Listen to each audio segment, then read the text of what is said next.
សួស្តីអ្នកទាំងអស់គ្នាថ្ងៃនេះដែរខ្ញុំបានលើកយករឿងសង្គ្រាមមួយរឿងដែលមានចំណងជើងថាសង្គ្រាមរថយន្តក្រុងនៅប្រទេសវៀតណាមតែនិយាយពីរថយន្តក្រុងមួយបានដឹកពួកទាហានអាមេរិក3នាក់និងក្រុមផ្សព្វផ្សាយសាសនាមួយក្រុមដែលត្រូវបានពួកកងទ័ពវៀតណាមហ្នឹងដេញសម្លាប់ដេញឆ្មក់បាញ់នៅតាមផ្លូវដោយសារពួកគេនឹងធ្វើដំណើរទៅមូលដ្ឋានទ័ពចាស់របស់អាមេរិកដើម្បីចាក់តើពួកក្រុមទាហានទាំងអស់នោះមកជួយពួកគេចុងក្រោយពួកគេក៏ធ្វើដំណើរទៅដល់នោះបានសម្រាប់យន្តតែទៅជួបឧបសគ្គច្រើនជាងដែរដើម្បីខាតពេលយូរយើងអាចចូលរួមទស្សនាខ្ញុំនឹងសម្រាប់ចែកជូនបងប្អូនទាំងអស់គ្នាដើម្បីកម្សាន្តដោយថតទៅនេះដែលបានចាប់ផ្ដើមឡើងនៅក្នុងព្រៃមួយនៅប្រទេសវៀតណាមខាងជើងពួកគេកំពុងធ្វើសង្គ្រាមនឹងគ្នាយ៉ាងខ្លាំងក្នុងឱកាសនោះដែរពួកគេកំពុងតែបាញ់ប្រហារយ៉ាងខ្លាំងនៅក្នុងជង្រុំរបស់ពួកអ្នករំផ្សព្វផ្សាយសាសនានៅក្នុងប្រទេសវៀតណាមជាច្រើនអ្នកនឹងក៏បាននាំគ្នារត់គេចខ្លួនផងដែរខណៈដែលពួកទាហានទាំងអស់នោះកំពុងតែវាយប្រហារគ្នាយ៉ាងខ្លាំងដែលធ្វើឲ្យប៉ះពាល់ដល់ប្រជាជននិងអ្នកផ្សព្វផ្សាយសាសនានៅក្នុងព្រៃជ្រៅនោះពួកគេក៏បានរត់គេចខ្លួនចេញពីនោះហើយក៏មានលោកវៀលីមជាដើមជាមួយនឹងកញ្ញាសារ៉ាវីសានិងលោកម៉ាយើជាដើមនឹងបាននាំគ្នាធ្វើការប្រយុទ្ធមួយនឹងពួកទាហានដើម្បីរត់គេចខ្លួនចេញពីទីនោះផងដែរខណៈដែលពួកទាហានកំពុងធ្វើការប្រយុទ្ធយ៉ាងខ្លាំងក្លាពួកគេក៏ធ្វើការប្រយុទ្ធដើម្បីរំដោះខ្លួនដើម្បីរត់មករថយន្តក្រុងមួយដើម្បីពួកគេនឹងធ្វើដំណើររត់គេចពីទីនោះពេលនេះដែរពួកគេបានតដៃជាមួយនឹងក្រុមធានរួចពួកគេនឹងក៏បានចុះមកដល់ទិនក្រុងហើយពួកគេក៏បាននាំគ្នាហៅគ្នាជាបន្តមកទៀតដើម្បីចុះមកដើម្បីធ្វើដំណើរទៅជាមួយគ្នាពេលនេះដែរពួកគេក៏បានបាញ់រំដោះខ្លួនរួចក៏បានចុះមកដល់រថយន្តក្រុងនោះខណៈនេះដែរពួកគេក៏បានឡើងជិះរថយន្តមួយចំនួនហើយមួយចំនួនទៀតក៏បានធ្វើដំណើរមកតាមក្រោយដែលមានលោកវិលីមជាអ្នកនាំផ្លូវព្រមទាំងទាហានចាស់ម្នាក់ផងដែរដែលជាឧត្តមសេនីយ៍វ៉ាន់វឺលោកក៏បានធ្វើដំណើររត់គេចចេញពីសង្គ្រាមនេះផងដែរដែលមានកូនទាហាននិងអ្នកបើករថយន្តក្រុងម្នាក់ផងខណៈនេះដែរពួកគេក៏បានមកជួបជុំគ្នានៅលើរថយន្តក្រុងរួចពួកគេក៏បានបង្ខំឲ្យពួកអ្នកបើកនឹងប្រញាប់ប្រញាល់មិនបើកគេចចេញតមកពួកអ្នកបើករថយន្តក្រុងក៏បានបើកកាត់ជ្រោះកាត់ព្រៃភ្នំរួចក៏បានធ្វើដំណើររួចចេញផុតពីតំបន់នោះបានជោគជ័យហើយនៅលើរថយន្តក្រុងពួកគេក៏បានយកថ្នាំពេទ្យចាក់ថ្នាំព្យាបាលសម្រាប់អ្នកមានរបួសផងដែរពេលដែលពួកគេកំពុងធ្វើដំណើរមួយរយៈមកពួកគេក៏បានជួបនឹងទាហានអាមេរិក3នាក់ដែលកំពុងធ្វើដំណើរតាមផ្លូវពួកគេក៏ស្ទាក់សួរព័ត៌មានផ្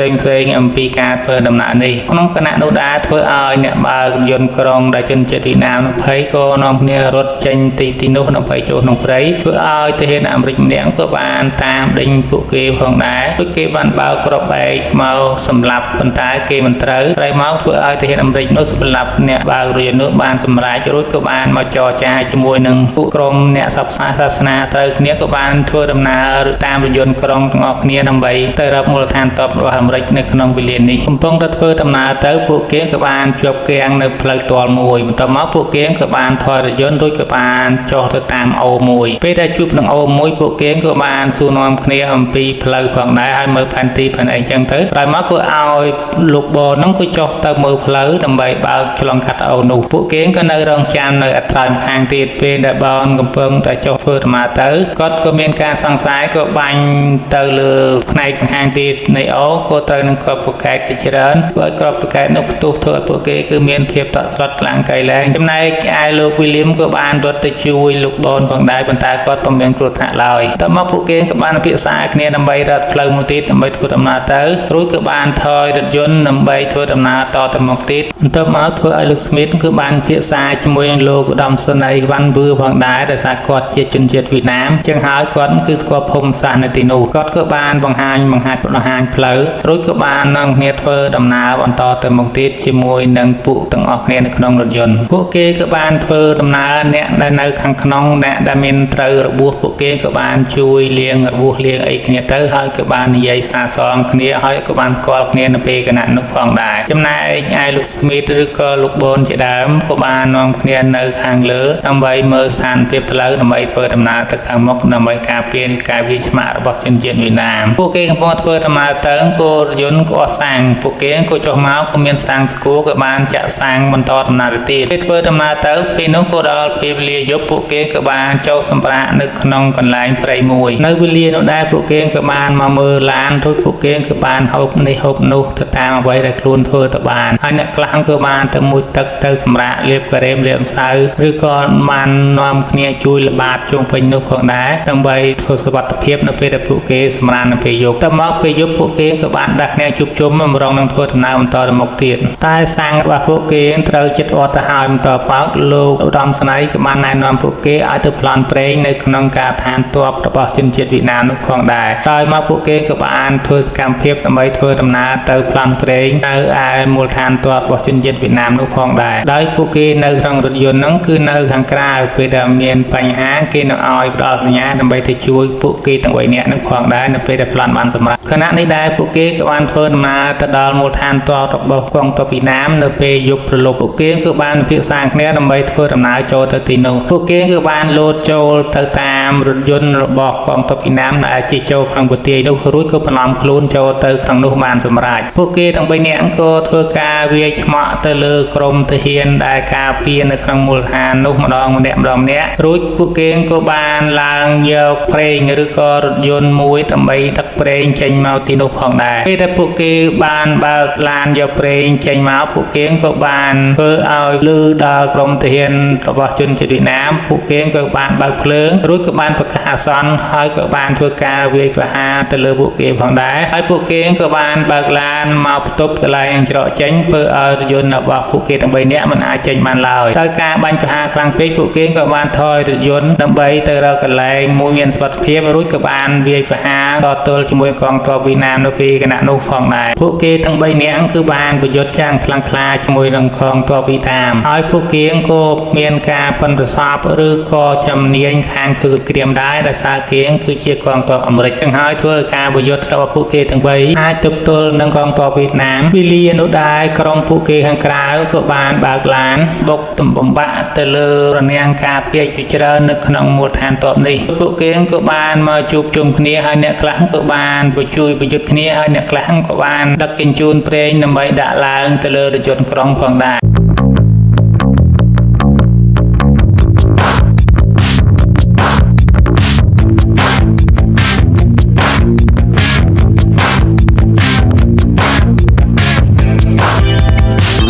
ដោយសារតែពួកគេមានកំភ្លើងបែបទំនើបពួកគេគឺបាញ់កំទេចទៅលើកងទ័ពវៀតណាមនឹងធ្វើឲ្យឆេះរោលពេញនឹងទាំងអស់ទីបញ្ចប់ពួកគេក៏បានរំដោះខ្លួនពួកគេនឹងដឹកប្រេងបានសម្រេចរួចពួកគេក៏បានបាញ់កំទេចមូលដ្ឋានទ័ពរបស់វៀតណាមនឹងខ្ទេចខ្ទីឆេះធ្វើឲ្យផ្នែកភ្លើងនឹងឆេះសន្ធោសន្ធៅរួចពួកគេក៏បានគេចខ្លួនដោយសុវត្ថិភាពលុះក្រោយមកទៀតពួកគេក៏បានធ្វើដំណើរមកក៏មកដល់នឹងស្ពានមួយឆ្លងកាត់ព្រែកនៅទីនោះដែរគឺមានកងទ័ពវៀតណាមជាច្រើនដើម្បីធ្វើការត្រួតពិនិត្យនៅទីនោះផងដែរតែមកពួកគេក៏បានពិភាក្សាជាមួយលោកឧត្តមសេនីយ៍អំពីមធ្យោបាយដើម្បីធ្វើការឬក៏វិធីផ្សេងៗដើម្បីធ្វើការប្រយុទ្ធដើម្បីពួកគេអាចឆ្លងកាត់ទីនោះតែមកពួកគេធ្វើតែងខ្លួនជាជនស៊ីវិលហើយពួកគេក៏បានចុះពីលើឡានឯក្រុមទាហានវៀតណាមគេបានឆ្លោះមើលមកឃើញថាពួកគេនឹងកំពុងតែរុញរថយន្តដោយថារថយន្តនឹងកំពុងតែខូចតែមកពួកគេក៏បានចុះមករារាំងនៅតាមផ្លូវច្រកចេញផងដែរចំណែកឯក្រុមរថយន្តក្រុងក៏បានបើកតិចមកផងដែរភ្លាមនោះដែរលោកឧត្តមសេនីយ៍ក៏បានប្រាប់ពួកគេឲ្យត្រៀមក្នុងការប្រយុទ្ធបន្ទាប់មកធ្វើឲ្យស្មីតរបស់យើងនៅខាងមុខ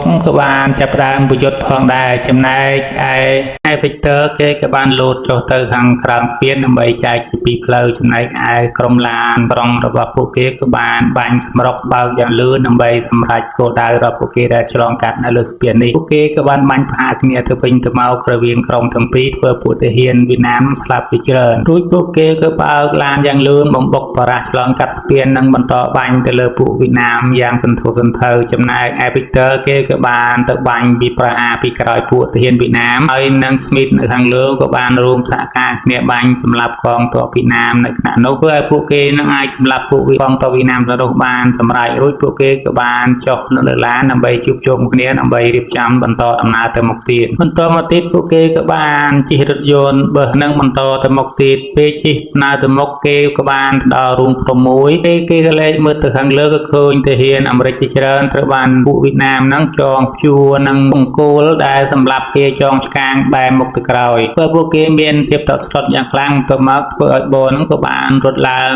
ទៅមើលសកម្មភាពទាំងអស់នោះដែលពួកគេធ្វើយ៉ាងព្រៃផ្សៃទៅលើទាហានអាមេរិកផងដែរពេលគេពិនិត្យបានមើលគ្រប់ជ្រុងជ្រោយអំពីការស្លាប់របស់ទាហានអាមេរិកទាំងអស់នោះហើយគេក៏បានចុះមកវិញរួចក៏បានរៀបចំផែនការដើម្បីចែកផ្លូវគ្នាដើម្បីចូលទៅក្នុងមន្ទីរនោះដើម្បីជួយសង្គ្រោះទៅលើជនទាំងឡាយដែលបានសេសសល់ជីវិតទាហានអាមេរិកទាំង3គេបានបែកផ្លូវពីរថយន្តក្រុងគេបានធ្វើដំណើរចូលទៅហើយរថយន្តក្រុងក៏បានជិះចូលទៅក៏ត្រូវបានទាហានវៀតណាមនោះបានឆ្លប់ខូចរួចក៏បានដឹងជាមុនអំពីរឿងរ៉ាវនេះផងដែរតមកគេក៏បានជិះរថយន្តចូលទៅក្នុងរូងភ្នំនោះរួចក៏បាននាំគ្នាចូលទូនទៅក្នុងរូងភ្នំនោះផងដែរចំណែកឯពួកគេទាំង3នាក់ក៏បានឡើងជិះលើរថភ្លើងរបស់ជនជាតិវៀតណាមដែលឆ្លងកាត់ទីនោះរួចក៏បានបន្លំខ្លួនចូលទៅក្នុងលានដ្ឋានទ័ពរបស់វៀតណាមហើយក៏ឃើញយន្តហោះរបស់សហរដ្ឋអាមេរិកក៏បានជិះមកទីនោះផងដែរពួកគេក៏បាន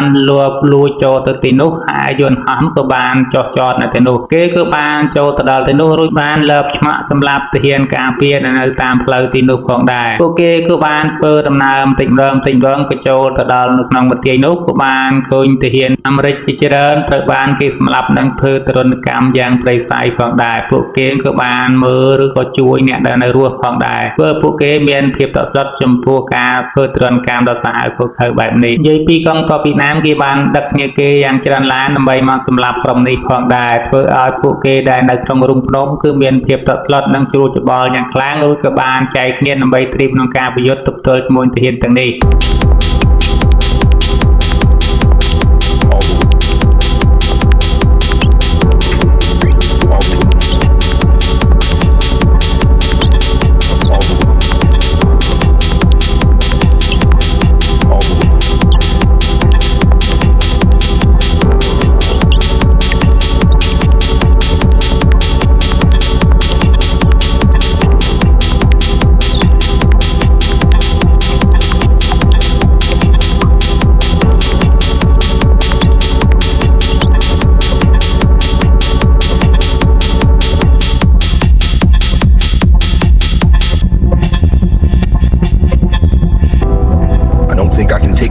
I might just break all the heartache, all the heartache, all the heartache, all the heartache, all the heartache, all the heartache, all the heartache, all the heartache, all the heartache, all the heartache, all the heartache.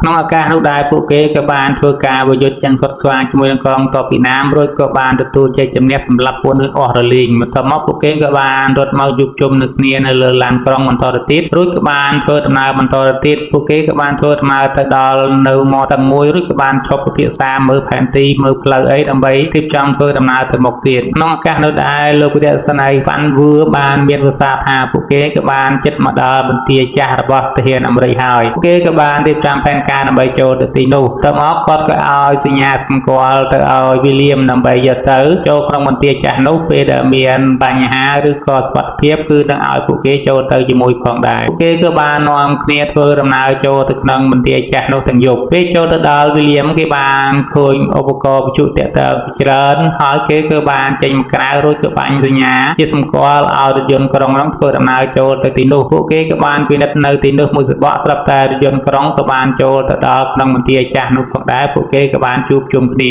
លុះបន្ទាប់មកទៀតពួកគេក៏បានចាប់ផ្ដើមជួសជុលវិទ្យុតាក់ទងចំណែកឯអ្នកខ្លះទៀតក៏បានដើរចូលទៅក្នុងទីនោះដើម្បីរកបន្ទប់គេងប៉ុន្តែពួកគេចូលទៅគឺឃើញសុទ្ធតែឆ្អឹងខ្មោចឬក៏សាកសពទាំងឡាយនៅទីនោះដែលធ្វើពួកគេមានភាពតក់ស្លុតយ៉ាងក្រៃលែងចំណែកឯក្រុមរបស់គេក៏បាននាំគ្នាជួសជុលទៅលើវិទ្យុតាក់ទងហើយលោកវីរៈស្នៃក៏បានជួសជុលផងដែរគាត់ក៏បានត្រេកចុះស្រែឡើងក៏បានតាក់ទង ទៅដល់កងទ័ពអាមេរិកបានមកឲ្យជួយផងដែរប៉ុន្តែត្រូវបានពួកកងទ័ពវៀតណាមក៏បានចាប់សម្លេងសារនេះបានផងដែរហើយធ្វើពួកគេបានដឹងជាមុននៅរាល់សកម្មភាពដែលពួកគេនឹងធ្វើហើយពួកគេក៏បានរៀបរាប់ប្រាប់គ្នាអំពីការតាក់ទងបានសម្រេចទៅលើក្រុមពួកគេធ្វើពួកគេទាំងអស់គឺមានភាពសប្បាយរីករាយមែនទែនរួចពួកគេក៏បាននាំគ្នាមកជួបជុំដើម្បីធ្វើការហូបចុកផឹកស៊ីអីដើម្បីជប់លៀងពីព្រោះពួកគេថាពួកគេនឹងមានអត់ជំនួយមកខាងក្រៅដើម្បីជួយពួកគេចំណែកឯមេបញ្ជាការរបស់កងទ័ពវៀតណាមគេក៏បានរៀបចំកម្លាំងរៀបចំអីដើម្បីមកកម្ចាត់ពុំនេះផងដែរចំណែកឯពួកគេក៏នៅតែជប់លៀងសប្បាយរីករាយជាមួយគ្នាដោយមិនបានដឹងពីវត្តមានកងទ័ពវៀតណាមកំពុងធ្វើដំណើរមកកម្ចាត់ពួកគេនេះផងដែរពួកគេគឺនៅតែសប្បាយរីករាយនាំគ្នាប្រោគពិភាក្សាគ្នាជាធម្មតាក្រោយពេលជប់លៀងចប់ធ្វើឲ្យវិកទ័ររបស់យើងក៏បានយកទង់ជាតិអាមេរិកយកទៅចងនៅលើបង្គោលផងដែររួចពួកគេក៏បានបង្ហូតទៅលើហើយពួកគេក៏បានធ្វើការគាត់ទង់ជាតិនៅគណៈនេះផងដែរចំណែកឯកងទ័ពវៀតណាមក៏ធ្វើដំណើរមកដល់ពួកគេក៏បានលបមើលតាមរបងហើយក៏ឃើញពួកគេនៅទីនោះលុះបានដឹងពីស្ថានភាពពិតហើយធ្វើឲ្យមេបញ្ជាការកងទ័ពវៀតណាមគេបានបញ្ជាកូនចៅរបស់គេឲ្យបើកឡានចូលនៅក្នុងលានដ្ឋាននេះផងដែរធ្វើឲ្យពួកកងទ័ពអាមេរិកនិងពួកសពសាសនានឹងមានការភ្ញាក់ផ្អើលយ៉ាងខ្លាំងចំពោះការមកដល់នៃកងទ័ពវៀតណាមបន្ទាប់មកពួកគេក៏បានចាប់ផ្ដើមប្រយុទ្ធគ្នានៅទីនោះផងដែរ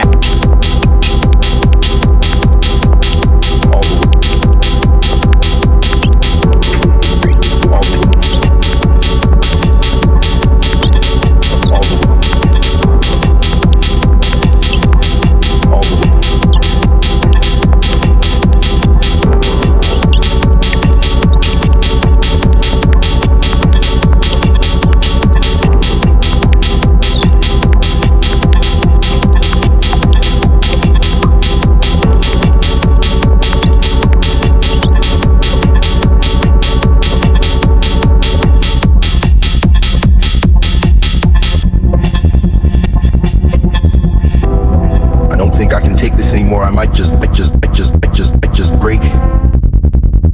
all the way heartache, all the way heartache, all the way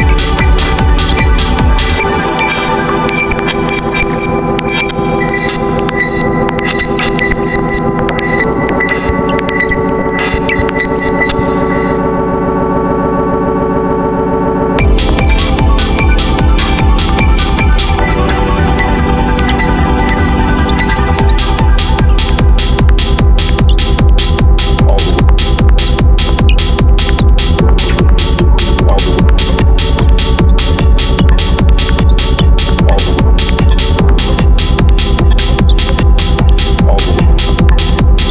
all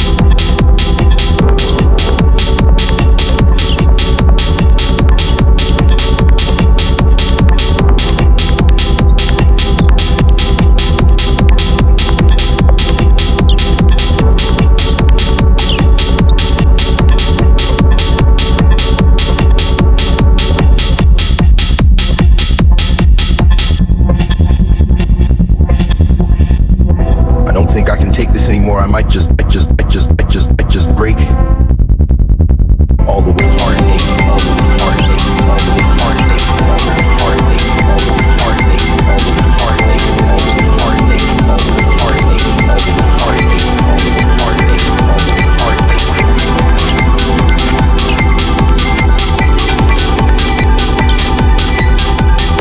all the way heartache.